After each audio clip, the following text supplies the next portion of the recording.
When we think about hospitality, we think about welcoming people to our homes, to our congregations, to our community. Now, in the time of COVID, that isn't happening in the physical sense because it's important to keep everyone safe. For many Unitarian Universalist congregations, they have committees for hospitality. That's how important it is to the heart of the community. I contend that any hospitality committee or team is an important ministry of the church. It's how we greet people, how we welcome them to our spiritual home, how we integrate them into the family. We, as Unitarian Universalists, do a great job with hospitality in person. Hospitality is one of the reasons you hear the same thing over and over again during the service. While you, dear members of this congregation, have heard them over and over again, you say them each week for the visitors who are experiencing us for the first time. That's hospitality. It's letting them know this is who we are, this is what we're doing, this is why. And through all that, the underlying message is you are welcome here. When I served in a parish, one of my favorite things to do was to sit in on the second orientation session for new members. It was during that time that they shared their journeys and what brought them to the congregation. Inevitably, the majority of new members said they felt like they'd come home when they came there. And that's what makes them stay, that feeling of family, of connectedness. The paths to get here are always unique and different, yet something brought them in the doors. My own path to Unitarian Universalism came from sitting in my first service and hearing elements of the service and the sermon that spoke to my soul and made my heart sing. It came from a well laid out and explained order of service that never made me worried or confused or fearful about what I would encounter. I felt safe. Feeling safe allows people to become vulnerable. Being vulnerable allows trust to build and connections to be made. I've heard this echoed throughout our association. People find their ways to us, to Unitarian Universalism, and for many of them, things that they needed and wanted clicked into place. They feel they've come home. Home. So that's what we strive for, right? To make a place that is welcoming and hospitable for all who enter our doors. Even now, with our doors being virtual and our space being little boxes on a screen, even here, hospitality is important, as visitors now are looking for somewhere they can connect with other humans in this time of social distancing. But what if we could do more? In their book, Radical Hospitality, Benedict's Way of Love, authors Lonnie Collins Pratt and Father Daniel Homan say this about hospitality. Hospitality did not begin with Howard Johnson's and Good Housekeeping. Hospitality, as it has been practiced from ancient days, protected people from the dangers of traveling alone. Isn't that the core of what we as a faith community should be? We come together to weather the storms of this world, to bind our wounds, to get fed, both spiritually and physically, to gain strength to go out and survive another day. Hopefully, we're also telling others about this place, this respite, this home. And hopefully, we're telling it people that aren't the same as us. Pratt and Homan tell us in their book about pushing for something more than just hospitality. They talk about the idea of radical hospitality. Again, a quote from them. The phrase radical hospitality refers to the activities and desires that inspire individuals and communities to welcome those who are unlike themselves. Rather than viewing any person in terms of how they benefit us, radical hospitality means accepting the person with no thought of personal benefit. Instead of seeking persons who will support the congregation, actively seek persons who need the support of the congregation. To become hospitable means finding ways to welcome the marginalized, the forgotten, and misunderstood among us. Radical hospitality means seeking people who need the support of the congregation, not just those who will support it. Now, don't mishear me. Obviously, we need people to support the congregation in both monetary and non-monetary ways. What I and the authors of this book are saying, though, is that if we are looking to extend radical hospitality, we shouldn't be looking just at what someone can contribute. It means looking for those who need us, who need our saving message of a liberal faith in this world, and especially in this community, especially now. It means looking for ways we can make them feel fully welcome when they come in, regardless of what they have to offer. Pratt and Homan continued. But radical hospitality calls us to search for the lost ones, those who have nothing to give us, but who instead need something from us. They may or may not be aware of what they have to give in return. Radical hospitality does not keep a ledger of what is given and what is received. That's really what it boils down to. That's the radical nature of it. To truly welcome in people who need us, even if we don't know if they can offer anything to us. Maybe they can, maybe they can't. What we need to focus on, if we're going to truly practice a radical hospitality, is that we are that safe refuge for those who need us. And I will tell you now, it will change you. It will change who you are, both individually and collectively. It has to. It will change the demographics of your congregation. It will affect your budget in either direction. It will change how you do things. And that's scary. Change is scary, but change is necessary for growth. On the website ministrymatters.com, Robert Schnees says this about radical hospitality in churches. To become a vibrant, fruitful, growing congregation requires a change of attitudes, practices, and values. Good intentions are not enough. Too many churches want more young people, as long as they act like old people, more newcomers, as long as they act like old timers, more children, as long as they are quiet as adults, more ethnic families, as long as they act like the majority in the congregation. We can do better. It takes practicing radical hospitality, all the redirecting of energy and resources and volunteer time that comes with this. Church leaders can't keep doing things the way they've always done them. Little changes have big effects.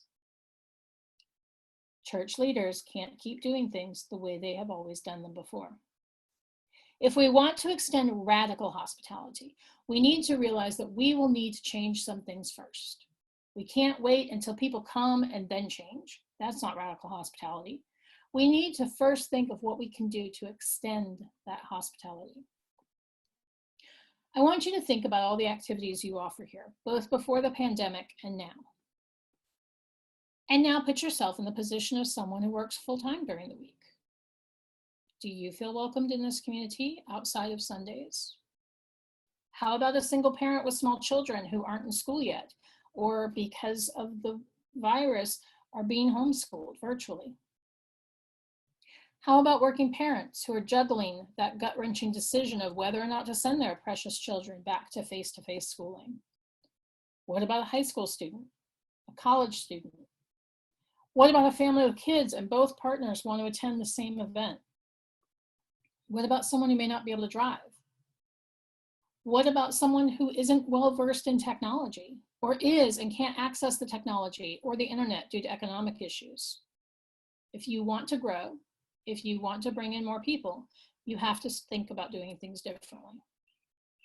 Now that we're relying on video conferencing, how are we building community? How are we making sure people feel welcome? How are we making sure they know about our events? How are we inviting in new people?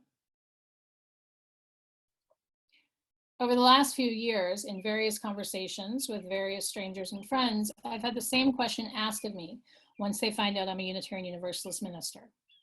Well, the question after, what does that mean? That question is usually along these lines. That sounds really interesting, but I'm a Christian. Would I be welcome in your congregation? The answer should be yes. After all, we as a faith tradition come out of two different Christian denominations. The Bible is one of our sources. I know many Unitarian Universalist Christians. So yes, there is a place for them in our faith tradition. I would hope there is a place for them in every congregation. Sometimes, though, what we say and how we are end up being two different things. So I'm calling us to think about how a Christian or a theist entering this congregation for the first time might feel. So how do we achieve this radical hospitality? Again, Pratt and Homan and Benedict's way. Hospitality does not focus on the goal of being hospitable. It's not about the one offering hospitality. Instead, it is singularly focused on the object of hospitality, the stranger, the guest, the delightful other. One of the inherent problems of programs to develop radical hospitality is the focus on hospitality as a goal.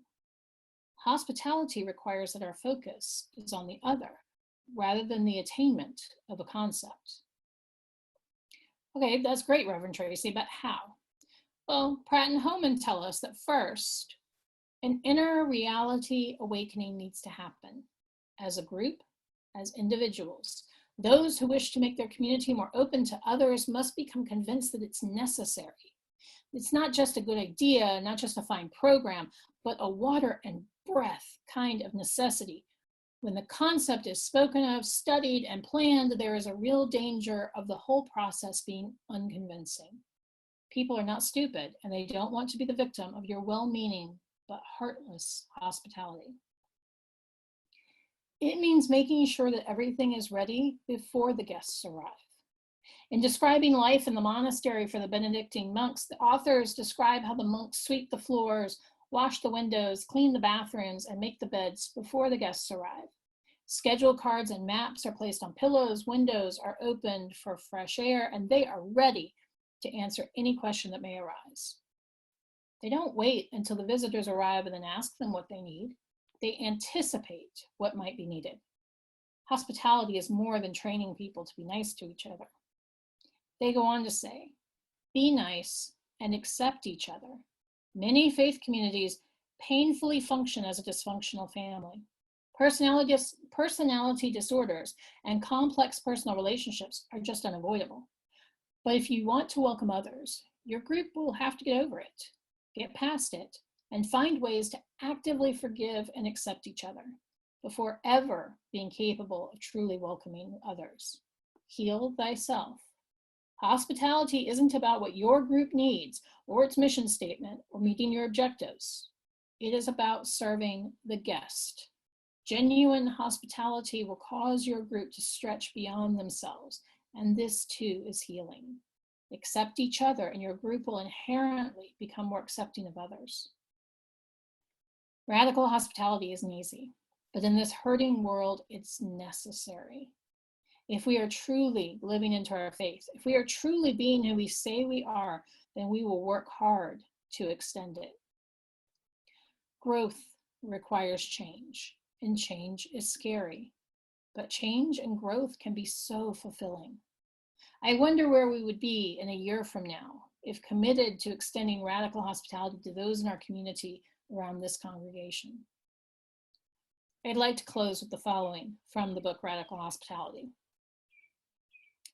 The table is a place where you connect and belong. It is a place where the past remains alive in the memory of the very old, and the future sparkles with possibility. It is enchanted. We lean close together, share a glass, we tell a story. Through this simple human relating, the universe feels as though it is right again. We all have memories of tables prepared for us and those we have readied for others. Some of the memories are from childhood. Others are memories of good friends, of falling in love, or of deeply connecting with another human being. Meals are powerful symbols in our memory. But someone has to make the meal happen. Someone must consider it important enough to give themselves to the work that goes into preparation. Setting a table and making ready a meal involves preliminary thought and consideration for others. To do it right, you have to think through your guests' preferences and history. You need to know if they have allergies or chronic illnesses. Preparing for another pulls us out of ourselves. That is one of the good gifts of hospitality. The image of preparing a table, of preparing a place, is a good overall image for hospitality. In genuine hospitality, we work to make our entire existence a welcoming table, a place prepared for others to be at ease, to receive from us comfort and strength. As we continue to navigate this new normal, may we be challenged to extend radical hospitality to those around us. May it be so, blessed be, and amen.